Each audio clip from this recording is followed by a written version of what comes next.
መጽሐፍ ቅዱስ ውስጥ ሳትደበቁ እዛው እስልምና ላይ መልስ ካለ ልጠይቅ። ችግር የለም። ይኸውልህ ንጽጽር ውይይት የሚባሉ መሲ አታርዝም። መሲ በቃ ገብቶኛል። መጽሐፍ ቅዱስ መደበቂያ ነው ጆን፣ ጉድጓድ ነው መጽሐፍ ቅዱስ። ይደበቃሉ ብዙ ጊዜ እስላሞችን ስጠይቅ እዛ ነው ደግሞ መደበቂያ ነው መጽሐፍ ቅዱስ በእስልምና ይደበቃል። አይ በአንተ ነው አንተ ነው ያልከው እኮ አንተ ስትል መደበቂያ ነው ካልክ አንተም ተደብቀህ ነው ያለው ማለት ነው። እዛ ጋር ብቻ ጥያቄህን ጠይቅ። እሺ ቴንክ ዩ። በእስልምና አደም የተፈጠረው የት ነው? ከምን ተፈጠረ? ከአፈር ነው የተፈጠረው። የት ተፈጠረ? በሰማይ ወይስ በምድር? አንድ ጊዜ። እሺ እጠብቃለሁ። ሌሎች ካላችሁ መመለስ ይቻላል። መጽሐፍ ሰውን ከጭቃ ፈጠርኩት ከገማ ጭቃ ይላል። በገነት የገማ ጭቃ አለ? ገብቻ አላየሁትም። ሚዩት አድርግ። ሌላ ሰው ይመልስ። ለምንድን ነው የማደርገው ሚዩት? እሺ መልስልኛ። መጽሐፍ ከገማ ጭቃ ሰውን ፈጠር ነው ይላል። በሰማይ የገማ ጭቃ አለ? ራሱ አግሬሲቭ እየሆንክ ነው። አትናደድ። አጠያይቅህን አስተካክለ ጠይቅ። ሚዩት አድርጊ። ሰላም አንቺ አልጠየቅኩሽ። አላረግም ግን በእልህ እንትን አትበላ። አትጠይቅ። ተረጋግተህ ጠይቅ። እሺ ተረጋጋው። በቃ መቆጣት አትችልም። ልንወያይ ነው እንጂ እኮ እንትን አይደለም። የክርስትና ገነት የት ነው ያለው? አንደበቅም። ስለ ምንድነው የምንደበቀው? መጽሐፍ ቅዱስ እኮ መደበቂያ አይደለም። ሆነ ለእስልምና እንደዛ ነው።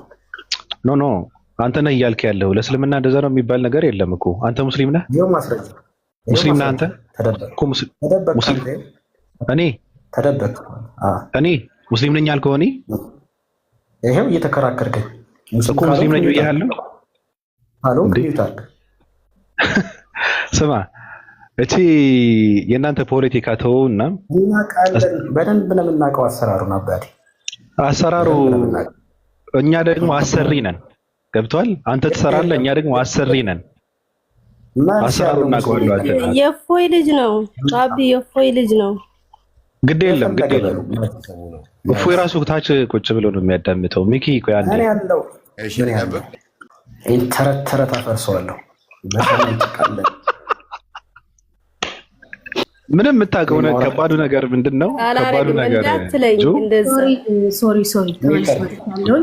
እሺ ወገናችን ምንድን ነበር ጥያቄው? ኦኬ አንብበሽ መጣሽ። እሺ በሰማይ የገማ ጭቃ አለ? ኦኬ ጥሩ። በሰማይ የገማ ጭቃ አለ ወይ የሚል ነው። የገማ ጭቃ የሚለውን ለምንድን ነው እንደዚህ ያልከው? የሰው ልጅ የተፈጠረው ከገማ ጭቃ ነው ትላላችሁ። ከአፈር ነው የሚለው። ከአፈር ነው የተፈጠረው ይላል። እሺ በሰማይ አፈር አለ? አዎ በገነት አፈር አለ። ማስረጃ? ግን አዳም የተፈጠረው ከምድር አፈር። ማስረጃ? ምንድነው ማስረጃ? በገነት ቁርአን ላይ አለ። ቁርአን ላይ አዳምን ቆይ ማስረጃ አትበል። ማስረጃም ጫንጫ አትበል። አሁን እዚህ ጋር ወጥተህ አፋጠጥኳቸው እንደዚህ ያደርጓቸው የሚል ሳክስ ለመንፈት አትምጣ። በመጀመሪያው መጽሐፍ ቅዱስ ላይ አዳም የተፈጠረው ምንድነው? ከአፈር ነው። ተገብተናል። እግዚአብሔር እንደው ምንድነው የሚለው? ሰውን ከአፈር አዳም ሰው ከአፈር ነው የተፈጠረው። መጽሐፍ ቅዱስ ላይ ሰው ከአፈር ነው የተፈጠረው። አፈር ለምንድን ነው ላትደበቂ ማለት? ሃይማኖት ከጠየቅ መጽሐፍ ቅዱስም ይወራል። በቃ መጽሐፍ ቅዱስ አይወራብኝም ብለሃል። ተወው። አትደበቂም። ባቢ አስወርደው። ስልጣን አላቸው። አስወርደው እንደፈለጉ ማለት ለምን መሰለህ? ጥያቄው እንትን ነው። እልህ ተያይዞ ዱላ ይዞ ነው የመጣው እኮ። ቆይ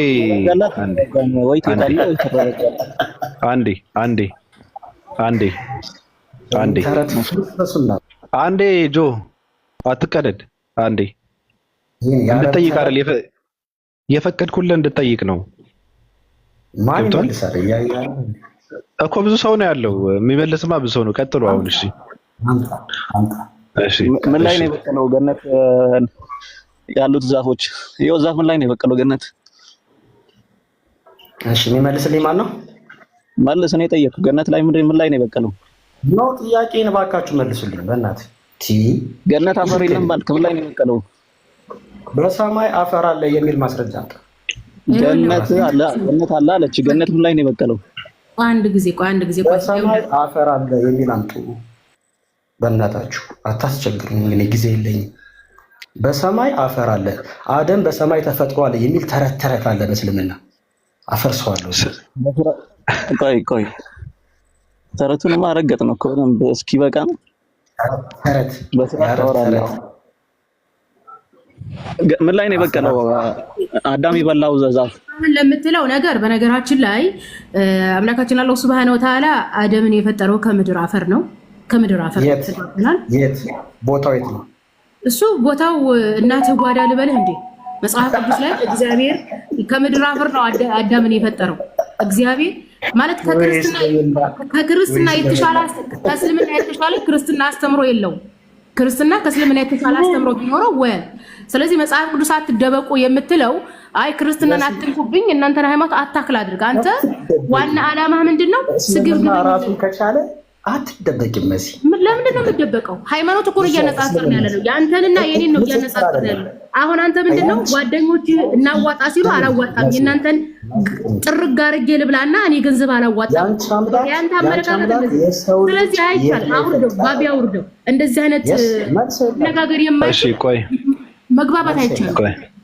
ቆይ አንዴ መሲ ቆይ ጠይቆ ወይ እሱ የሚወጣ ያረጋግም ግብረ ገብነት ያለው ሰው ገብቶኛል ሰው የኔን አትንኩብኝ የሚል ስግብግብ ሰው መግባባት አይቻልም።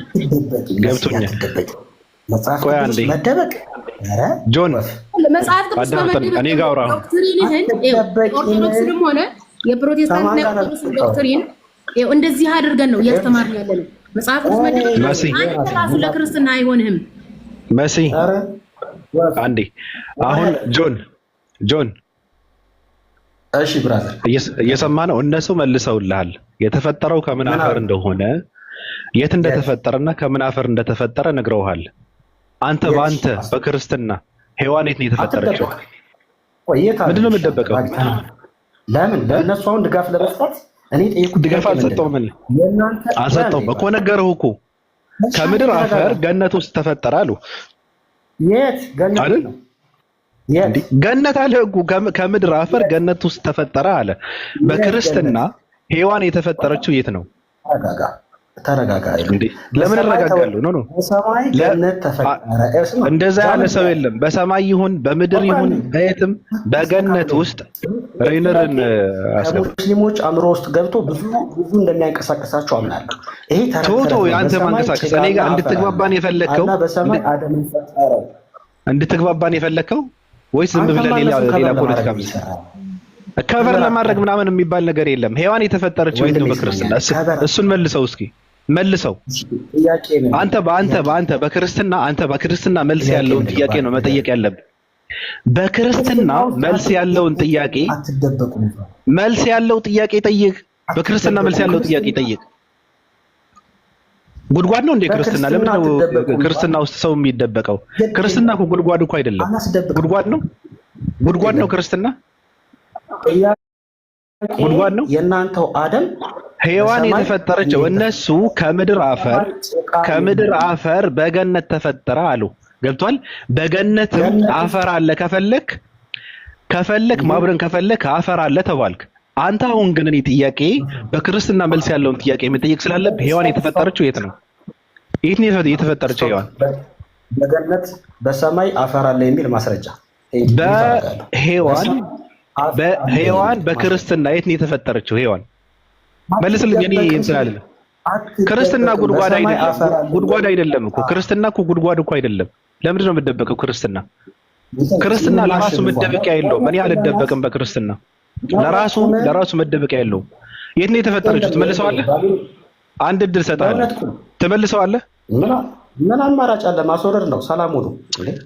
ምን አማራጭ አለ? ደከከና ይሄ ሰዓት መልስ የሌለው ጥያቄ ነው የምትጠይቀው። ከራሱ ጋር የተጣላ ሰው እኮ ነው። ቁምዛም ወጣ በራሳቸው መልስ የሌለው ነገር ነው የሚጠይቁት። በጣም የሚያሳዝነው ነገር አዙራ ብትጠይቀው አያውቀውም። የት ነው የተፈጠረው? አዳም ምን ይሰራልኛል? አዳም የት እንደተፈጠረ ምን ይሰራልኛል? አያ ባህሪያቸው እንደዚህ ነው። በነገር ላይ ባህሪያቸው እንደዚህ ነው። ምን ይላሉ? ንጽጽር የሚለው ራሱ አያውቁትም። ንጽጽር ብሎ ማለት ያንተንም የኔንም ማስተያየት ነው። አንተ ምን ይባላል በእኔ ምን ይባላል ነው። እንትን ንጽጽር አንፈልግም። ታዲያ ምንድን ነው የምትፈልጉት? የእናንተን እንሳደብ፣ የእናንተን እናንቋሽሽ፣ ከዛ የኛን እንደብቀው እንዴ የሚባል ነገር አለ እንዴ? በነገራችን ላይ ክርስትና አትበል። መጽሐፍ ቅዱስ ለኦርቶዶክስም ለፕሮቴስታንትም የሚሆን መጽሐፍ አይደለም። እንደውም በመጽሐፍ ቅዱስ ምክንያት ነው ፕሮቴስታንትና ኦርቶዶክስን ከየት እንደመጡ እያረጋገጥን ያለ ነው። መጽሐፍ ቅዱስ የአይሁድ እምነትና የአይሁድ ህዝብ የአይሁድ ታሪክ ያለበት ብቻና ብቻ ነው። ኦርቶዶክስና ካቶሊክ ፕሮቴስታንት ደግሞ እምነታቸው የአረማውያን እምነት ነው። የአይሁድ እምነት ከፍልስጤም ምድር ተሰዶ ወደ ምዕራባውያን ከሄደ በኋላ የምዕራባውያን የጣዖት እሳቤ ነው ከአይሁድ እምነት ጋር ተቀላቅሎ አሁን ላይ በካቶሊክ በኦርቶዶክስና በፕሮቴስታንት ቤተክርስቲያኖች ሲደረጉ የምናየው። አይሁድ አንድ አምላክ ነው ያለው። መጽሐፍ ቅዱስ ላይ አይሁድ ብቻ ነው ያለው። በነገራችን ላይ መጽሐፍ ቅዱስ ላይ ጥቁር ህዝብ ራሱ የለም እኮ አስባችኋል? የጽዮን ህዝብ ብቻ ነው ያለው። የእግዚአብሔር ህዝብ እየተባለ የሚጠራው ህዝብ ብቻ ነው ያለው መጽሐፍ ቅዱስ ላይ። እኔ ግርም የሚለኝ መጽሐፍ ቅዱስን ምዕራባውያን ፈረንጅ ጽፎ የሰጣቸው ነው እኮ የሚያስመስሉት። አይደለም። መጽሐፍ ቅዱስ መነሻው ፍልስጤም ምድር ላይ ነው። እዚህ መካከለኛው ምስራቅ ላይ ነው። ከመካከለኛው ምስራቅ ሐሳቡ ተሰዶ ወደ ምዕራባውያን ጋር በመሄድ ቅይጡ ነው ከአረማዊ እምነት ጋር ተቀላቅሎ ነው እንጂ ወደ እናንተ ወደ ሌሎች አረማውያን የመጣላችሁ ይህ መጽሐፍ ቅዱስ የምዕራባውያኖቹ የነጩ የፈረንጆቹ አይደለም። እናንተ የምታመልኳቸው ከነሱ ውጪ ሌላ ምንም የለም የምትሏቸው የፈረንጆች እምነት አይደለም። ይህ መጽሐፍ ቅዱስ ውስጥ ያለው መጽሐፍ ቅዱስ ውስጥ ያለው ራሳቸውን እግዚአብሔር ፈጣሪ የመረጠን ነን የሚሉ ጽዮናውያኖች ናቸው። እነዚህ ጽዮናውያን የራሳቸው ህዝብ አላቸው፣ የራሳቸው ታሪክ አላቸው፣ የራሳቸው ሃይማኖት አላቸው። ስለዚህ መጽሐፍ ቅዱስ ላይ ያለው ህዝብና ፈጣሪ የአይሁድ ህዝብና የአይሁድ አምላክ ብቻና ብቻ ነው ያለው። ስለዚህ ይህንን የአይሁድን ታሪክ፣ የአይሁድን እምነት፣ የአይሁድ ወታደራዊ ስርዓት፣ የአይሁድን መለኮታዊ አስተምሮ በመያዝ የካቶሊክን፣ የፕሮቴስታንትን፣ የኦርቶዶክስን አስተምሮ እንመታለን። እየመታነውም በአይናችሁ አሳይተናል። ስላሴ የሚለው የመጣው ከአረማውያን እምነት ጋር የተገኘ ነው። ኦኬ አስተሳሰቡ አሁን ላይ ህዝቡ ራሱ ማለት ነው ይህንን የአይሁድን ህዝብ ፖለቲካዊ ማለትም ይሄ ወታደራዊ ስርዓት እንተገብራለን ሲል ኖሮ አሁን ላይ ሊበራሊዝም የሆነ ህዝብ ነው። ስለዚህ መጽሐፍ ቅዱስ አትደበቁ ትላለህ እንዴ? ይሄ መጽሐፍ ቅዱስ የሚቀርበው ለኛ ለሙስሊሞች ነው። ምክንያቱም የአይሁድ እንትን ስለሆነ የአይሁድ ህዝብ ደግሞ የነበረው መካከለኛው ምስራቅ ላይ ነው። መካከለኛው ምስራቅ ላይ አይሁድና አረብ ወንድማማች የነበረ እምነቱና ባህሉ አንድ የሆነ ነው። እኔ በጣም የሚያስቀኝ የአይሁድን ባህል ወስደው ከምዕራባውያን ጋር ቀላቅለው ነው እኮ ያመጡት። ልክ እንደንትን ማለት ነው። አሁን ባለፈው የተገበረው ሃሊውን የሚባለው እንትን አለ አይደለም? ይሄ ሃሊውን የሚባለው የምዕራባውያኖቹ በዓል ያ ነገር ክርስትና አስመስለው ያመጡት። ኦኬ ልክ እንደ የገና ዛፍን ክርስትናን አስመስለው እንደሚያመጡት ማለት ነው። ስለዚህ መጽሐፍ ቅዱስ የሚቀርበው ለኛ ነው። ምክንያቱም እኛ የምስራቅ ህዝቦች ስለሆንን ይሄን ይመስላል። እሺ ወልድ አለ ባቢ አንዴ ባቢ እሺ አንዴ ከራሴን ከማተለቅ ቻልኩ። አየው ቀደም የጠየቀው ይሄንን ነው። አዲሱ እንዲህ ይላል ብለርድ ካልሆነ አቡ ሙሳ ሪፖርት ዛት he heard God's messenger say God created Adam from a handful which he took from the whole of the earth. So the children of Adam are in accordance with the earth. Some red, some white, some black, some mixture, also some smooth in the rough, but in the good. ይላል አህመድ ትርሚዚ እንደ አቡ ዳውድ ትራንስሌት ይላል። ያው ከመሬት አፈር ወስዶ ፈጠረው ይላል እና ማለት ነው አዲሱ አዳምን። ሰላም አለይኩም እሰማለሁ። ካዮ አማርኛሽን አስተካኪ። ጆሮ ግንድሽን ብዬ ነው ስርዓት ማስይዝሽ። እንደዚህ አይነት አማርኛ እንትን አትበይ ካዮ። ቀጥል። እቺም እንደ ዛሬ ማን ይሰማታል? ብታፈነድድ እግዚአብሔር የሚባለው ስለማይሰማት እኮ ነው። ብሶቷን እዚህ ጋር መጣት እንትን ትለዋለች እንዴ? ምን አደረግንኛ? ጸሎት አድርገሽ የሚሰማሽ ነው። እግዚአብሔር የሚባል ሳይኖር እንዴት ይሰማሻል? ቀጥል አሚር። እሺ አይ ቲንክ ጥያቄውን መጨረሻ ላይ ሰምቼዋለሁ። የአደም ከምንድን ነው የተፈጠረው የሚለው ነውና አደም ከምንድን ነው የተፈጠረው የሚለውን አለ። ኦኬ አንዴ ቀሽ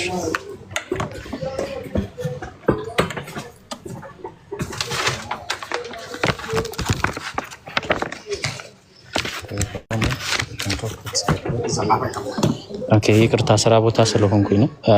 አደም ከምንድን ነው የተፈጠረው ለሚለው ማስረጃ ረያን ያወጣው ሐዲስ እንዳለ ሆኖ ሳለ አላህ Subhanahu Ta'ala በሱረቱ ሩም ምዕራፍ 30 ቁጥር 20 ላይ ከአፈርም የፈጠራችሁ በመሆኑ ከአስደናቂ ምልክቶቹ ነው።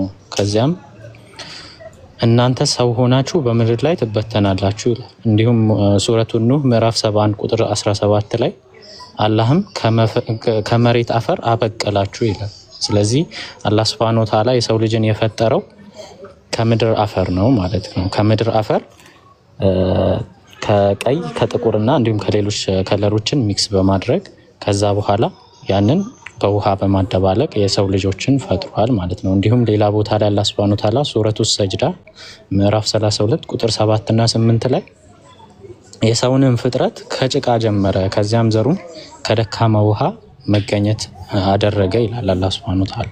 ስለዚህ ይሄኛው በቂ ማስረጃ ነው። በመቀጠል የሰው ልጅ የተፈጠረበት ሁለተኛ ነገር ሩህ ነው። ሩህ ወይም ደግሞ ነፍስ የምንለው ማለት ነው።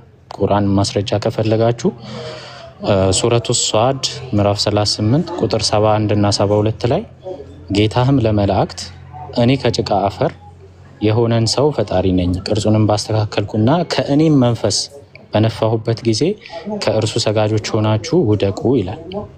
ወይም ውደቁ ባለ ጊዜ አስታውስ ይላል። እንዲሁም ሌላ ቦታ ላይ ሱረቱል ኢስራ ምዕራፍ 17 ቁጥር 85 ላይ ስለ ነፍስም ይጠይቁሃል፣ ነፍስ የጌታዬ ትእዛዝ ናት፣ ከእውቀትም ጥቂት እንጂ አልተሰጣችሁም በላቸው ይላል። ስለዚህ የሰው ልጆች የተፈጠሩበት አንደኛ ከምድር አፈር ነው። ከተለያዩ ከለሮች ላይ በቁርአን ማስረጃ ሰጥቻቸዋለሁ።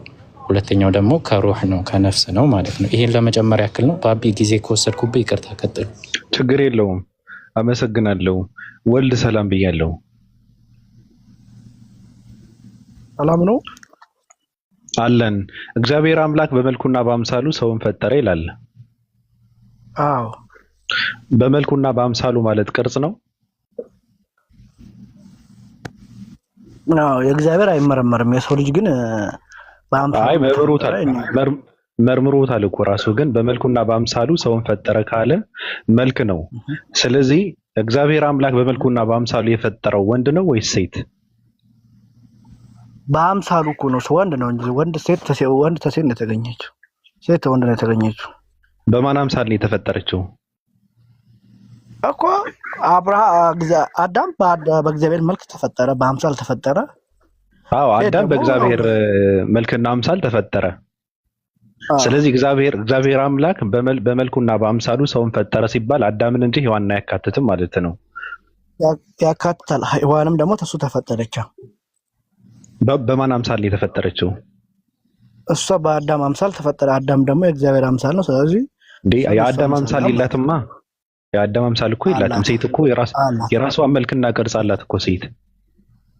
አንተና ሴት አንድ ናችሁ? ተመሳሳይ ናችሁ? አንተና ሴት? ሴት ምን ማለት ነው? ሴትማ ሴት ነው። አይ መጽሐፉ እንደዛ አይለውም። መጽሐፉ የሚለውን እኮ አይደለም። እኔ ምን አገባኝ? እሷ አንተ በለው። ሴት ምን ማለት ነው ትለኛለህ እንዴ? እኔ የምጠይቅህ ጥያቄ እኮ ነው። ሴት ምን ማለት ነው እኮ ለእኔ ምን ይሰራልኛል? አሁን የሚነሳ ጥያቄ አይደለም እኮ። ሴት በማን አምሳል እኮ ሌላ መልስ አትመልስልኛ። ሴት በአዳም አምሳል ነው የተፈጠረችው አልከኝ። ገብቶሃል? ታዲያ እየመለስኩ እኮ አንተ ለምን ትናደዳለህ ታዲያ? አልተናደድኩም። ለምን እናደዳለሁ? ቀብረር ብዬ መናደድ መርስ ይሆናል። እግሬን ሰቅዬ ነው ያለሁት። አልናደድም። ግድ የለህም። ስንቱ ሴት በማን አምሳል ነው የተፈጠረችው ነው ጥያቄው። በአዳም አምሳል ተፈጠረች። አዳም ሴት ነው እንዴ? አምሳል ማለት እኮ ተመሳሳይ ነው ማለት ሁሉ ነገር ይመሳሰላል ማለት ነው። ምንድን ነው ታዲያ አምሳልነቱ የቱ ጋር ነው? በጣም ነው አምሳልነቱ። አይን አላት፣ ጆሮ አላት፣ እግር አላት፣ ሰው ናት፣ ነፍስ አላት። ሌላ በጾታ እንለያያለን እንዴ? ሰው ታዲያ ለምን እሱ ጋር በአዳም አምሳል ከተባለ እኮ አዳም ትመስላለች ማለት ነው። አይገናኝም። ቅርጻቸው፣ አፈጣጠራቸው፣ ይዞታቸው በጣም የተለያየ ነው። ማህፀን አላት፣ ማህፀን የለውም። ጡት አላት፣ ጡት የለውም። አይደለም። ሴት ልጅ ወንድ ልጅን አትመስልም። ሴት ልጅ ወንድ ልጅን አትመስልም። ሴት ልጅ ነው የምትመስለው። እንዴት ወንድ ልጅ ትመስላለች? ኖ አንተ ሴት ትመስላለህ። ሴት ትመስላለህ አንተ። ኖ ግን እንደዛ አይደለም። ለምሳሌ ምስል ማለት ማለት አንተ ነው ያልከው። ምስል ማለት ማለት ነው። ለምን ትስቃለህ? ምስል ማለት ማለት አንተ ዝም ብለሽ ነው ችግር የለውም። ምንም እኮ አልሸመጠጥኩም እኮ። ሴት ልጅ ወንድ ትመስላለች አልክ እኮ። ሴት ልጅ እኮ ወንድ ልጅ አትመስልም እኮ። ሴት ልጅ የምትመስለው ሴት ልጅ ነው የምትመስለው። ሴት የራሷ አፈጣጠር አላት። አንተ ያልከው እሱ ችግር የለውም። የራሷ አፈጣጠር አላት። በመልኩና በአምሳሉ ሰውን ፈጠረ የሚለው ለወንድ ልጅ ነው አልክ። አዎ ለወንድ ልጅ ነው። ለሷም ሴት ልጅ ደግሞ ለሷም ይጠቀሳል። ለሷም የሚጠቀስ ከሆነ ስለዚህ እግዚአብሔር ጾታ አለው? እግዚአብሔር ጾታ የለውም። ኢየሱስ ክርስቶስ እግዚአብሔር አይደለም? ኢየሱስ ክርስቶስ እና ችግር የለውም። አምላክ እንታ ችግር የለውም። ኢየሱስ አለው። ኢየሱስ ነው ችግር የለውም። መስዋዕት ምክድ እንዳይመስልህ። በእግዚአብሔር የመጀመሪያው ስለመጣ ስለዚህ እግዚአብሔር ጾታ አለው። አዎ ኢየሱስ ክርስቶስ አዎ ከሦስቱ አካል አንደኛው አትበለኝ። እግዚአብሔር ጾታ አለው የለውም? እስኪ አጭር መልስ።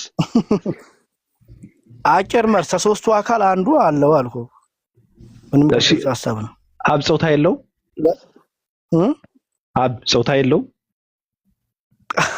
አብ እንደዛ ተብሎ አይነገርለትም። ጾታ አለው የለው? ችግር የለው። ወደ አንተ መጣለሁ። ወደዛ ግን ለአብና አይ ችግር የለው። ወደ እኔ ለመምጣት ሳይሆን እግዚአብሔር አብ ጾታ አለው የለው እኮ ነገርኩ። አብና መንፈስ ቅዱስ አይነገርላቸውም። እነዚህ አይነት ቃላቶች ጾታ አላቸው የላቸውም? ለአብና ለመንፈስ ቅዱስ እንደዚህ ተብሎ አይነገርላቸውም። አይነገርም?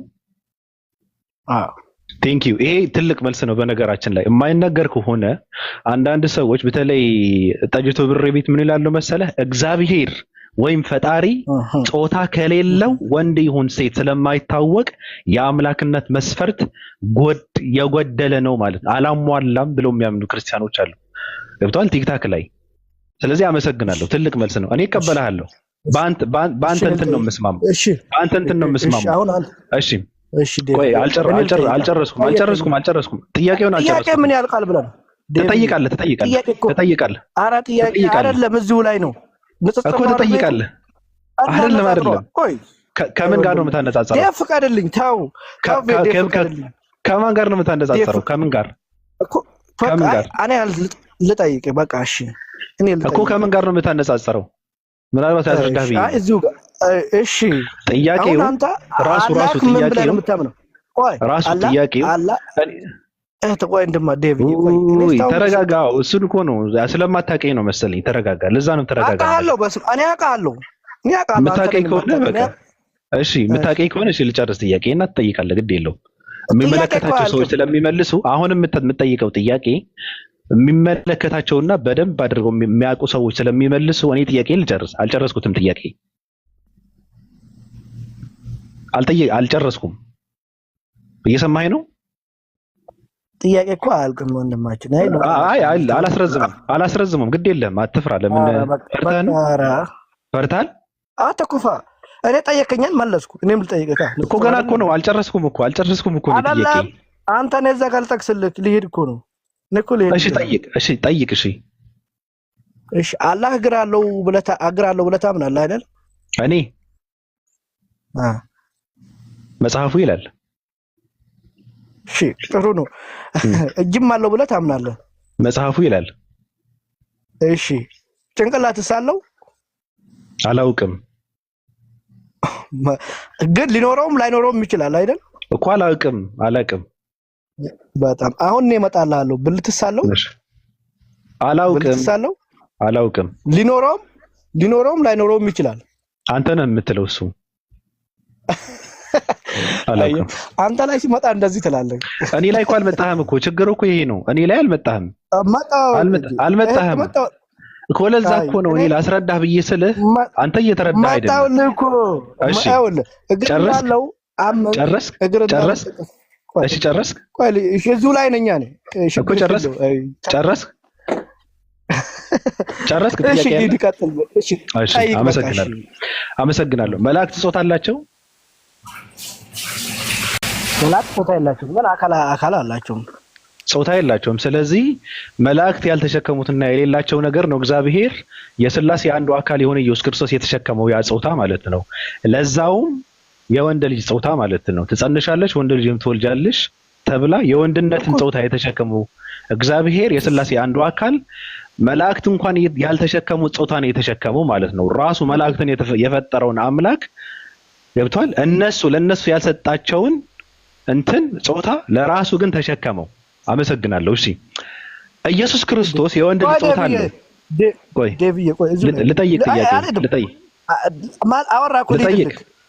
ልጠይቅ አንተ እኮ ችግር የለብኝም። ምን አሁን እዚሁ ላይ እንደውም ደስ ልጨምርልህ ብዬ ነው።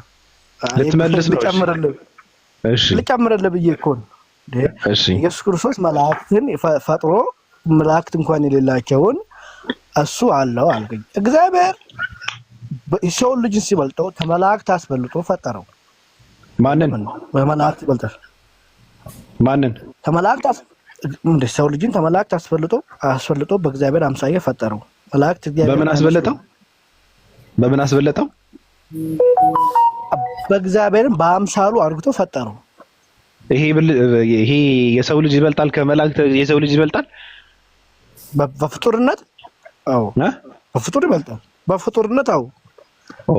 እሺ ቀጥል። አዎ አሁን ቅድም እንደዛ ስትል አሁን አዲስ ነገር እኮ አላመጣም። ኢየሱስ ክርስቶስ ወንድ ብልት አለው ብለህ አሁን ብታመጥ ሌላ ነገር አዲስ ነገር አይደለም። እኛ ክርስቲያኖች በምኑ የምናምነው ነው። ምንም ችግር የለውም እኮ እኛን እናሳፍረን አይደለም። እሺ እዛ ጋር ልጠይቅሽ። አመሰግናለሁ። የሰው ልጆች ከመላእክት ይበልጣሉ የሚለውን የሰው ልጆችን ይሄ በጣም ገራሚ የሆነ አዲስ የሆነ ምክር ነው፣ ትምህርት ነው ለኔ። አመሰግናለሁ። ኢየሱስ ክርስቶስ የወንድ ልጅ ጾታ ካለው መጽሐፍ ቅዱስ ማቴዎስ 5:27 ላይ ያየ የተመኘ ያመነዝራል ይላል አይደል? እኮ እንደዛ ይላል። ስለዚህ የተረገመች ሴት ብትመጣና ኢየሱስ ክርስቶስ ጾታውን ብታየው ብትመኘው አመነዘረች ትባላለች። እቺ ሴት ትባላለች። ችግር የለውም። ልድገምልህ አሁን እንኳን እንደው ልጨምር። አትድገምልኝ። አይ ጥያቄውን መልስልኝ። ኢየሱስ ክርስቶስ ጾታ አለው። ጾታውን አይታ ስጋም ስለለበሰ በስጋው አይታው ብትመኘው አመነዘረች ትባላለች። እቺ ሴት ክርስቶስን ያን ማን እንደዚህ ይመኘው ነበር እኮ? ብትመኘው ባለጌ ሴት ብትመኘው አመነዘረች ማለት እንችላለን? ክርስቶስን እንደዚህ አይደለም አይቶ የሚመኘው የለም እንዴ ወንድሜ። ብትመኘው ስጋን የለበሰው እኮ ስጋውን አይታ ብትመኝ አመነዘረች ማለት አንችልም? ሁሉም ሰው ይንቀው ነበር። ለምንድን ነው የሚነቀው? አንዳንድ ነብይ እንደ ነብይ ነው አብዛኛው እሱ የተቀበለው። ግማሹ ደግሞ ይንቀው ነበረ፣ ያንቋሽሸው ነበረ። አይሁዳውያን ነው የሚጣሉትም ነበሩ በዛ ዘመን ላይ። እኔ ስለሚጣሉት አላወራሁማ። አንዷ ብትመኘው የተረገመች ሴት ብትመኘው የእሱም ይመኛል ለማ የእሱም ይስመኛል ለማ የእሱ እናንተ እንደምትለው ለምን ታርቂ ጥሩ ነው። አንደኛ ከሚናገረው ቃላቶች የተነሳ አይቀበሉትም ነበረ። ሁለተኛ እሱን አይደለም፣ እኔ ስለ ትምህርት አይደለም ያወራሁት። እኔ ስለ ቅርጹና ስለ መልኩ ስለ ቆዳውና ለስላሴ ያወራው እንጂ ስለ ትምህርት አይደለም። ኢየሱስ ክርስቶስ ስጋውን አይታ መልኩን አይታ ነጭነቱን ቆንጆነቱን አይታ ብትመኘው አመነዘረች ማለት እንችላለን ወይ ነው ጥያቄ። ትምህርቱ አትንገረኝ። ክርስቶስን የሚመኘው የለም በዛ ካላልኩ ለምን የሚለው ላይ ሳብራራለህ ወደዛ አትምጣብኝ ትለኛለህ። ስለ ትምህርቱ አትንገረኝ። እኔ ስለ ስጋው ነው የጠየቀው ነው። ስጋውን አይታ ብትመኘው ክርስቶስን እንደዛ የሚመኘው የለም እንዴ? ለምን? መልክ የለው? አንደኛ ተትምህርቱ አንጣ አስቀያሚ ነው። አስቀያሚ ነው። አንደኛ ተትምህርቱ አንጣ ነው። ስለ ትምህርቱ አይደለም እኔ የጠየቀው ሆኔ ስለ ስጋውና ስለ ቆዳው ነው የጠየቀው። ስለ ትምህርቱ አትንገረኝ። ለምን ብላ ሻወር እየወሰደ ብታየው አንዷ ልብሱን አውልቆ ሻወር እየወሰደ ብታየው ገብቷል እና ብታየው ብትመኝ አይታጠብም? ሻወር እሱ አይታጠብም። ለምን ለሚለው ማስረጃ አንተ ስለምትለኝ አልመለስልህም። እንዴ 33 ዓመት ኢየሱስ ክርስቶስ ሻወር አልወሰደም? አይወስድም። እሱ አይቆሽሽም። 33 ስጋው አይቆሽሽም? አይቆሽሽም፣ ግን ይበሰብሳል። ስጋ ስለሆነ ይበሰብሳል፣ ግን አይቆሽሽም። ስጋ ስለሆነ ግን አይቆሽሽም። መለኮት የተዋሃደው ስለሆነ አይቆሽሽም፣ ግን ይበሰብሳል። የበሰበሰው መለኮቱ ሲለየው ነው የበሰበሰው። በሰበሰ ቢቆይ ኖሮ መቃብሩ ውስጥ ይበሰብስ ነበር። ለምን? መለኮቱ ይበሰብስ ነበር። ስለዚህ በአጭሩ 33 ዓመት ኢየሱስ ክርስቶስ እስራኤል ምድር ላይ ሲቆይ ሻወር አልወሰደም ነው? አልታጠበም? አይቆሽሽም እኮ አልታጠበም። ለምን? ቆሻሻ አይነካውም፣ አይቆሽሽም። የሚቆሽሽ መለኮቱ ተዋህዶ ስለሆነ አይቆሽሽም። አዎ፣ ጥያቄ ምንድነው? 33 ዓመት ኢየሱስ ክርስቶስ ሻወር አልወሰደም? ሳይቆሽሽ ሻወር ይወስዳል? እንዳይቆሽሽም እኮ አልወሰደም እያልከኝ ነው። ስለማይቆሽሽ 33 ዓመት ሙሉ ሻወር አልወሰደም፣ አልታጠበም፣ ታጥቦ አያውቅም እያልክ ነው። ቆሻሻ ሳይነካው ሳልበው ወደ ደም ቆሻሻ። አየው፣ አሁን በስጋ ኢየሱስ ክርስቶስ በስጋ ይደክማል፣ በስጋ ይተኛል፣ በስጋ ይራባል። ዮርዳኖስ ውስጥ ሄዶ ተጠምቆ የለ እንዴ? ስለዚህ እና ያው ከዛ ውስጥ ይወጣ ይታያል እኮ ልብሱ ላይ ተለጥፎ ምናምን ውሃ አይደል እንዴ? ኖርማል እኮ ነው። ልብስ ለብሷል ነው የሚለው። ለምን ታስቁኛላችሁ ጎበዝ? አይ አሁን ምንድነው ወልድ ኢየሱስ በስጋ ይራባል አድርጎ አያውቅም። የቆሸሸ ነገር የረከሱ ነገሮች በሙሉ አይነኩትም ክርስቶስን። ማለት የረከሰ ነገር የሚባል ነገር ደግሞ ስለረከሰ ነገር እኮ አላወራንም። ገብቶኝ ባጭሩ ልገለጥ አርግቼ አፈር ራሱ እኮ መታጠብ አለበት። አፈሩ ራሱ እኮ ኧረ እባክህ አፈር እስቲ አፈር ይቆሽሻል በለኝና አፈር ይቆሽሻል። አይ በቃ እንትን ይበቃናል። ሌላ ሰው የሚጠይቀው ሰው ካለ ይጠይቀው። በቃ እኔ በቂ ነው። ኢየሱስ ክርስቶስ 33 ዓመት ሙሉ እስራኤል ምድር ላይ ሲቆይ ሻወር አድርጎ አያውቅም ካለኝ ሰው እኔ በእውነት እኔ ኢየሱስ ክርስቶስ በጣም ስለምወደው በዚህ ልክ መስማትም አልፈልግም። ከዚህ በላይ መስማት አልፈልግም። ላይ ክርስቶስ ጥያቄ አለኝ። አይቆሽሽም። አይቆሽሽም። አይታጠብም ነው እንለው። አይቆሽሽም ሳይሆን አይታጠብም። አይቆሽሽም ግን ምን ይሰራለታል? አይታጠብም በለ ሌላ አይቆሽሽም እላለሁ። ችግር የለብኝም እኔ ወልደዮት ወይ አምላክ ብልት ያው አምላክ ኢየሱስ ሰው ስጋን የለበሰው ሰው ለማዳን ነው አይደል? አዎ ምን ነው ብልቱ ምን ይሰራለታል ሰው ለማዳን? በጣም ጥሩ ክርስቶስ በሰው ልጅን ኃጢአት ለማሰረይ ሰው ሆኖ ከድንግል ማርያም ነሳ። ያ የነሳው ስጋ ደግሞ የሰው ስጋ ነው። የሰው ስጋ ደግሞ የግድ ወይ ሰው ወይ ሴት ወይ ወንድ አለበት። ስለዚህ ክርስቶስ የሰው ስጋ ደግሞ የወንድ አይነት ወይ ደግሞ የወንድ የሚመስል ስጋ ነው የነሳው እኮ። ለምንድን ነው እኮ ምን ይሰራለታል ነው እሱ? አሁን አምላክ ለአምላክ አይገባውም እንጂ ያው ምን ይሰራለታል? አይደለም አይጠቀመውም። አንተ እንደምትለው አይደለም። ክርስቶስ ወንድ ነው አይደለ? ወንድ ሰው ነው አይደለ? እኮ አይጠቀመው እኮ። አሁን ችግሩ እኮ ስለማይጠቀመው ምን ይሰራለታል? ለምን ራሱ ላይ ያደረገ ነው።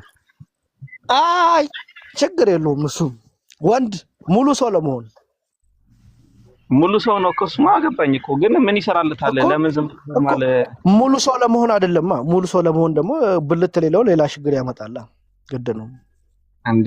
እንዴት ነው የሚያመጣው? ራሱ አይደል እንዴ የሚፈጥረው ስጋው? ሰው ታልሆነ ችግር አለው። ክርስቶስ ሰው ታልሆነማ ችግር አለው። የሰው ሰው ክርስቶስ ብልት ወይ ችግር የሰው ልጅ ክርስቶስ ብልት አይኖሮ ተወጣ ተመጣ ሰው አይደለም ማለት ነው። ወይ ደግሞ ውሸታም ነው ማለት ነው። ክርስቶስ እንደዛ ውሸታም ያስብለው። ክርስቶስ ደግሞ የእውነት አምላክ ነው። እውነት ስለሆነ ሰው እንደሆነ እሺ፣ እጁን ይበላበታል አይደል? ለምሳሌ እጁን ይበላበታል። የሆነ ነገር ለምሳሌ ይሰራበታል፣ በእጁ ይጠቀምበታል። እጁን እግሩን ይሄድበታል፣ እየዞረ ያስተምርበታል። ችግር የለውም እኮ እንደማይችል እግር የለውም ወይ እግር የለው ማለት ነው። ስምክ ቆይ ስልክ ወይ የመጣለው እኮ ነው። ለምጣልክ አንተ አካልን ሁሉ ስራ ልትጠቀምበት ነው እንዴ? አንተ ማለት ነው ልትጠቀም ቆይ ችግር የለውም እመጣልሃለሁ። አንተ አካልክ ይሰራ ቆይ ችግር ገብቶኛል እኮ አንተ እኮ ኧረ አሁን ቅድምዬ እጅህ የተሰፍጠረልህ ምን ለማድረግ ነው? ቆይ በአንተ ላይ ልምጣልህ። ያው እገርስበታለሁ ምግብ ከዛ ሰርቼ እበላበታለሁ። እግርክስ እራመድበታለሁ። አጉርክስ ፀጉሬ ያው ሰውነት ያዶን ነው ለብቻ የሆነ ነገር ይጠቅማል። ያው እግዚአብሔር አስቦ ነው የፈጠረው አይደል? እሺ ቆይ አንድ ጥያቄ ብቻ ልጠይቅህ። ያንተ ጡት የወንድ ጡት ለምን ተፈጠረ? ነው ጡት የለህም? እሱን ያስፈልጋል እሱን ለምንድን ነው የሚያስፈልገው? እሱ የወንድ ልጅ ጡት እኮ እሱን የሚያውቀው ለምን እንዳስፈለገኝ እኔ ለምን አውቃለሁ? ኧረ በቃ ተው ይሄን ጥያቄ እዚህ ላይ አሁን እሱ ላይ አታንሳ። ቆይ አንተ ላይ አያስፈልግም ማለት ነው? ቆይ አሁን አንተ አያስፈልግም ነገርኩህ እኮ ያንተ ጡት ላላ የተቀመጠው ስለሚሰራልህ ብቻ ነው እንዴ? ስለሚያገለግልህ ነው አይደለም እንዴ? ያገለግላል እንዴ? ለምን ደግሞ ያገለግለው? እሺ ምንድን ነው? እሺ አንተ የወንድ ልጅ ጡት አገልግሎቱ ምንድን ነው? የፈጠረው ነው የሚያውቀው። እኔ ምን አውቃለሁ ለምን እንደሚያገለግለው? የፈጠረው ኧረ በስመ አብ የጠየቀው በቃ እሺ ቆይ ያንተ ጥያቄን ታትመልስ እሱ ላይ አትጠይቅ። ያንተ ጥያቄን ሳትጠይቅ እሱ ላይ አንዴ ቆይ ያንተ አሁን አንተ ወንድ ነህ አግብተሃል? ባላገባሽ አይ ሳታገባ አታረግም። ሳታገባ እንትን አትልም መቼስ አግብተሃል? ኧረ እኔ አላገባሁም። አዎ በቃ ስታገባ ልጅ እንዲኖር ብትፈልግ አንዴ ልጅ እንዲኖር ሳገባ ልንገርህ። እሺ እናትና አባት ምሳሌ እንውሰዳቸው። እንደዛ ከሆነ አንተን የወለዱት አባት አንተን ለመውለድ እዛ ላይ አትምጣ። እሺ እኔ እኮ ሀሳብ ገብቶኛል፣ ግን እኔ ማለት ሀሳብ ቆይ ተጠቅመዋል አይደል? ምን ችግር አለው? ኧረ ምን ችግር አለው? የተፈጥሮ ጉዳይ ምን ላደርገው ነው ታዲያ? ገና ኢየሱስ ሰው ለማዳን ብቻ ከሆነ ምን ይሰራለታል? ለምን ይዞ መጣ? ክርስቶስ ሰው ለመሆን ሙሉ ሰው ለመሆን አለው። አንተም ጡት ያለክ ምን ለመሆን ነው ብለህ እኮ አልመለስክልኝም። ጡት ምንድን ነው ለአንተ? ያገለግላል እንዴ? ብዙ ጥቅም አለው። ጥቅም የሌለው ሰው እኔ ላይ የለም። ሁሉም ጥቅም አለው። ጥቅምህ ምንድን ነው ንገረኝ። ሁሉን አዋቂ ነው። ለምን እንደሚጠቅም እኔ አያውቅም አላልኩም። እኔ ፈጣሪ ሁሉን አያውቅም አላልኩም። ያኔ አያውቅም አላልኩም። ሬነር እኛ እኮ እየጠየቅን ያለ ነው። እኛ ያ ነገር ስለምንጠቀምበት ማንንም የሰው ልጅ የሚባለው ነገር ለዛ ነገር ስለሚጠቀምበት እንጂ ኢየሱስ ክርስቶስ ለምን በፀጉሩን እንትን አላደረገም ብለን አይደለም የጠየቅነው። ጡትህ ለምንድን ነው የምትጠቀምበት ብለህ ስትጠይቀው እኛ እኮ ሌላ ነገር እኮ አይደለም ያልነው። እኛ የምንጠቀምበት አሁን አንተ እጅን ትይዝበታለህ። እጅ ኑሮት እጁን የማይጠቀምበት ሰው የለም። ያ ነገር ኑሮትም ለዛ ነገር የማይጠቀምበት ሰውም የለም። ገብቷል? ጡትና ያ ነገር ለምን ይገናኛል? ጡትህን ለምንድን ነው የምትጠቀምበት ብለህ የምትጠይቀው አንተ ስለምን ትጠቀምበታለህ እንዴ? ለምን ተፈጠረ? የማትጠቀምበት ብቻ ነው። ኢየሱስ ክርስቶስ ግን እኛ የምንጠቀምበት ስራና ተግባር ላይ የዋለ ነገር ነው የተሸከመው። ለምንድን ነው የተሸከመው ነው? ሙሉ ሰው ለመሆን አልክ። ሙሉ ሰው ለመሆን ከሆነ ስሜት ነበረው ኢየሱስ ክርስቶስ? ችግር የለውም እኮ እንደዛ አይነት ስሜት ነበረው ወይ? ሙሉ ሰው ለመሆን ያ ነገር ተሸከመ። እሺ ስሜት ነበረው? አይ ስሜት ነበረው ለክርስቶስ እንደዚህ አይነት ቃል የሚባል እንደዛ አይነት ነገር ሰጥተዋል እኮ አንተ እኮ ነው እንዴ? አለው እኮ ወንድ ተባለ፣ ጾታ አለው። ሙሉ ሰው ለመሆን ያ ነገር ተሸከመ። ስሜት ነበረው ወይ? ስሜት ከምንድን ነው የሚመነጨው ሲጀመር? ከዛ ነገር ነው። ኖ የአንድ ዓመት ህፃን ልጅ ስሜት ያመነጫል? ስለምን የአንድ ዓመት ህፃን ልጅ ነው? አሳ ሲበላ ስለነበረ ኢየሱስ ክርስቶስ ነው እያወራ ያሉት። እኔ ኧረ ግልጽ ንገረኝ፣ መልስልኝ። እኔ አሳ በላ እኮ እየነገርኩህ ኢየሱስ ክርስቶስ ሙሉ ሰው ለመሆን ጾታ ከተሸከመ ስሜት ነበረው ወይ? እሱን መልስልኝ። አትበለኝ አይደለም እኔ ሙሉ አትበለኝ። አንተም ጎዶሎ አካል እኮ ይዘህ እያመለክ ነው አይደለም? ጎዶሎ ያለ እኔ እንትን አትበል። ስሜታዊ እየሆንክ ነው። በጣም ተናዳሃል። አሁን ኢየሱስ ክርስቶስ ስሜት ነበረው ወይ የሚባለውን ነገር ስሜታዊ የሚያደርግ ከሆነ በጣም ከባድ ነው። አንተ ሙሉ ሰው ለመሆን ጾታውን ተሸከመ፣ ወንድነትን ተላበሳል። ስለዚህ ስሜት ነበረው ወይ? ስሜት ነበረው? እሱን መልስልኝ። ስሜት ነበረው ሙሉ ሰው ለመባል? የአንድ ዓመት ህፃን ልጅ ስሜት ነበረው አለው? እኔ እየጠየቅኩህ እኮ ነው። ስሜት ነበረው ወይ? እኔም እየጠየቅኩህ ነው። ኢየሱስ የአንድ ዓመት ህፃን ልጅ ነው? ችግር የለውም። የአንድ ዓመት ህፃን ልጅ ብቻ መልስልኝ እኮ። የአንድ ዓመት ህፃን ልጅ ነው ወይ ኢየሱስ? የአንድ ዓመት ህፃን ልጅ ስሜት ነበረው ወይ? እየጠየቅኩ ያለው ስለ አንድ ዓመት ህፃን ልጅ ሳይሆን በጥርሱ አሳ ሲፈጭ ስለነበረ ነው። አሳ ሲፈጭ ስለነበረ ቂጣ ሲበላ ስለነበረ የ33 ዓመት ጎልማሳ ሰው ነው እየጠየቅኩ ያለው እኔ። እሱን መልስልኝ። ችግር የለውም። አንተም እኮ ያጎዶሎ መልሰው። ችግር የለውም። ጎዶሎ አካል ያለውን እያመለክ ነው አልኩ። አይ በቃ ተናድሃል። ሲጀመር ኢየሱስ ክርስቶስ 33 ዓመት ሻወር ያልወሰድን ብለህ አግምተዋል። በነገራችን ላይ ኢየሱስ ክርስቶስ ንጹህ ነው፣ ጽድቅ ያለ ሰው ነው። አይቆሽሽም። የማይቆሽሽ ስለሚታጠብ ነው። በኃጢአት አይቆሽሽም። ኢየሱስ ክርስቶስ በኃጢአት አይቆሽሽም። ስማ፣ በአፈር ግን ይቆሽሻል። ጽድት ያለ ሻወር የሚወስድ ሰው ነበረ። በቃ ይበቃሃል። አንተ እውቀት የለህም። በቃ አመሰግናለሁ። በክብር ትወርዳለህ። ኧረ አብሽር፣ ወርድልሻለሁ። ግን በቃ ውረጂ። ከአንድ ጊዜ ወልድ ያለው ወገናችን ሶሻል ሚዲያ ላይ የምታያቸውን ስም ማጥፋቶች ወደዚህ ወደ እስልምና ማስጠጋት አይቻልም። ሶሻል ሚዲያ ላይ ያሉ ስም ማጥፋቶች ሰዎች በራሳቸው አስተሳሰብ ልክ የቀረጹት ነው። የሰው ልጅ ደግሞ አምላክን መቅረጽ አይችልም። የሰው ልጅ አምላክን በአጭር ቁመትና በጠባብ ደረት መለካት አይችልም። እለካለሁ ቢል ራሱ አያገኘውም። እና ምንድነው በየሶሻል ሚዲያው አካለ ጎደሎ ምናምን የሚባለው ስም ማጥፋትን፣ ስግብግበኝነትን፣ ራስ ወዳድነትን እንጂ የሚያሳየው የሰራችሁት ቅርጽ ራሱ ምንድነው ጭንቅላታችሁ ውስጥ ያለ ቅርጽ ነው። ያ ቅርጽ እንጂ ከኛ ሃይማኖት ጋር ከእስልምና ጋር የሚገናኝ አይደለም። እንደውም ትናንትና አንዱ ምንድነው ያደረገው? አንዱ እንደዚህ ራሳቸው እንደዚህ አንድ ጊዜ አልጨረስኩም ወይሻለው ግን በኋላ ፈቃደኛለሽ አውርተሽ ችግር የለውም። ቆይ ልጨርስ ሐሳቤ እና ምንድነው ያደረጉት? አይ የተለያየ ቅርጽ ይቀርጻሉ ማለት አሁን የሰው ልጅ ሰው ስለሆነ በጭንቅላቱ የሚቀርጸው ምንድነው ሰው ነው። ለምን ሌላ ነገር አትቀርጹም? ምክንያቱም እውቀት ስለሌለ የሰው ልጅ። ስለዚህ የሰው ልጅ በመለኮት ላይ እውቀት የለውም። ነገር ግን መጽሐፍ ቅዱስ ላይ ያሉ ወይም በቁርአን ላይ ያሉ አንዳንድ ቃላቶችን ወስዶ መገጣጠም የምትገጣጥሙት የራሳቸውን አይን እጅና እግር እንጂ የመለኮትን አይደለም። መለኮትን ማንም ሰው ሊደርስበት አይችልም። እና ምንድነው ያለው ትናንትና አንዱ እንደዚሁ አህባሾች የሰሩትን ቪዲዮ አምጥቶ እፎይ ሴጋ ነው እንደዛ ያለው። አህባሾች የሰሩት ቅርጻ ቅርጽ ብልት ይጎለዋል ነው ያለው። ብልት ስለጎደለው ኢየሱስ ደግሞ ብልት አለው፣ በቃ ኖርማሊ አካሉ የተሟላ ኢቭን ብልት ያለው ጭን ያለው ነው ኢየሱስ እያለ ሲጠራ ነበረ። አስባችሁታል? ምክንያቱም የሰው ልጅ ጭንቅላት ውስጥ ያለው ምንድነው? ሰው የሚያውቀው ሰውን ነው። ሰውን ታውቃለህ አንተ። ሰውን ስለምታየው ሰውን ስላየው እግር እንዳለው እጅ እንዳለው ታውቃለህ። እንዳንተ ጭን እንዳለው ብልት እንዳለው ጾታ እንዳለው ታውቃለህ። ስለዚህ ሰው የሚያወራው ስለራሱ ስለ ሰውነቱ እንጂ ስለ አምላክ ሊያውቅ አይችልም። ቁርአንና ሐዲስ ላይ ያሉ ቃላቶችን የምትገጣጥሟቸው የራሳችሁን ጆሮ የራሳችሁን እግር እያደረጋችሁ ነው። ምክንያቱም አሁን ለምሳሌ ለምንድን ነው አይን ከተባለ ለምን የዶሮ አይን አታደርጉትም? ጆሮ ከተባለ ለምን የዝሆን ጆሮ አታደርጉም? አንገት እግር ምናምን ከተባለ ወይም አፍ ከተባለ ለምን የዳይኖሰር አታደርጉም?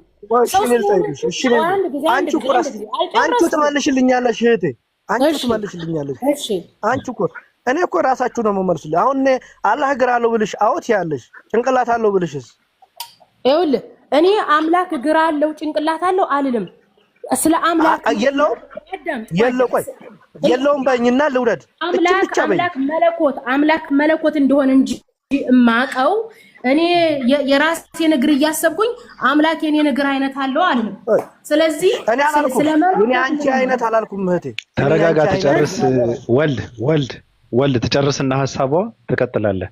አትደረብ። እንትን መረበሽ ነው የሚሆነው። ቀጥይ መሲ። ስለዚህ ምንድነው የሚሆነው? እኔ የመለኮት ምንነት ለምሳሌ የመለኮት ሰሚ ነው። አምላክ ይሰማል ይላል መጽሐፍ ቅዱስ ላይ። እግዚአብሔር እንደሚሰማ እግዚአብሔር እንደሚናገር አምላካችን አላህ ሱብሃነሁ ወተዓላ ሰሚና ተመልካች እንደሆነ ተቀምጧል ቁርአን ላይ። አምላክ ሰሚና ተመልካች እንደሆነ አውቃለሁኝ። ነገር ግን ተመልካች ብሎ ማለት አይን ነው። ስለዚህ ፈጣሪ መለኮት አይን አለው ወይ ከተባለ እኔ የራሴን አይን አውጥቻ አይደለም ወይም የራሴን አይን ስያ አይደለም ማሳየው ወይም በራሴ አይን ልክ አልቀርጽም። አይቻልም፣ እንደዛ አይቻልም። ስለ መለኮታዊ አይን አለው ያንን የሚያውቀው አምላክ ብቻና ብቻ ነው። እስልምና በግልጽ የሚያስተምረው አስተምሮ ይሄንን ነው። ቁርአንን ሐዲስ ላይ የመጡ ቃላቶች አሉ። አምላክ ሰሚ ነው፣ ተመልካች ነው። አዎ ሰሚና ተመልካች እንደሆነ እናምናለን። ነገር ግን ሰሚና ተመልካች ነው ሲባል መስሚያ ጆሮ ነው፣ መመልከቻ ደግሞ አይን ነው። ስለዚህ መለኮት አይን አለው ወይ ጆሮ አለው ወይ ሲባል ሰው የራሱን ጆሮና የራሱን አይን እያሰበ ሳይሆን የሚናገረው እኛ አምላክ ሰሚና ተመልካች ነው። አዎ ነገር ግን መለኮታዊ አይንና ጆሮ ምን እንደሆነ አናቅም። የሚያውቀው አላህ ነው። በእስልምና ግልጹ አስተምሮ ይሄንን ነው እንጂ የራሴን ጆሮ አምጥቼ የራሴን አይን አምጥቼ ወይም የራሴን እግር ሰካክቼ ይሄንን ነው ብሎ የሚያምኑት እስልምና ብሎ ማለት ይሄ በጣም እርግማናምነትና ወራዳነት ነው። ምክንያቱም እየሳላችሁ ያላችሁት የራሳችሁን ቅልጥም የራሳችሁን አይንና የራሳችሁን ጆሮ ነው። እኛ ስለ መለኮታዊ አይንና ስለ መለኮታዊ ጆሮ አናቅም። ራሱ አምላክ ነው የሚያውቀው። የሱ የመለኮት ጆሮ የመለኮት አይን ምን እንደሚመስል አናቅም። ይሄንን ነው አንልም። እኛ ሰዎች ነን የሰው አይንን አውጥተን አናሳይም። ይሄ እጅግ በጣም እንትን ነው የሚያስቅ ፍልስፍና ነው። ኦኬ እኔ ግርም የሚለኝ ሰው ለምንድን ነው መጽሐፍ ቅዱስ ላይ ወይም ቁርአን ላይ ስለ መለኮት ሰማ መለኮት አየ ሲባል አይን ቀይሩ ጆሮ ቀይሩ። ምክንያቱም የእናንተ ጭንቅል ምክንያቱም እናንተ ሰው ስለሆናችሁ ሰውኛ ነው የምታስቡት እንጂ ዝሆንኛ አታስቡ። ወይም የዳይኖሰር አስተሳሰብ ዳይኖሰር ስለሆነ ዳይኖሰርኛ ያስባል። ዝሆንም ዝሆን ስለሆነ ዝሆንኛ ያስባል። ጉንዳንም ጉንዳን ስለሆነች ከጉንዳን ጋር የምትግባባው